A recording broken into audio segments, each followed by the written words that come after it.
കതിര് കതിര് കതിര് കൊണ്ടുവായോ, കട്ട കെട്ടിക്കൊയ്തു കൂട്ടിവായോ. ഇപ്പൊ നിങ്ങളുടെ ഹീറോ എന്ത് ചെയ്യുന്നു?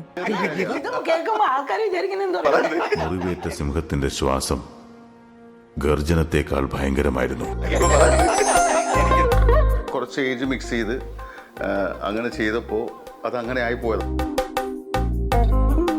നമുക്ക് ആദ്യമായിട്ട് കിട്ടുന്ന ഒന്നും നമുക്ക് മറക്കാൻ പറ്റില്ല എന്ന് പറഞ്ഞ പോലെ ആ ആദ്യമായിട്ട് കിട്ടിയ അവാർഡിന് എൻ്റെ അതേ സന്തോഷവും അതേ സംതൃപ്തിയുമാണ് ഇപ്പോൾ ഈ 6ാമത്തെ സംസ്ഥാന പുരസ്കാരം. ഓണം വന്നേ ഓടിവായോ കൂട്ടുകാരെ, കാലത്തെ പൂക്കളത്തിൽ മാവേലി എത്തും, പാട്ടുപാടി തുമ്പിതുള്ളാൻ കൂട്ടുകാരെത്തും, അങ്ങനെ വിടര് വിടര് വിടര് ചിങ്ങപ്പൂവേ.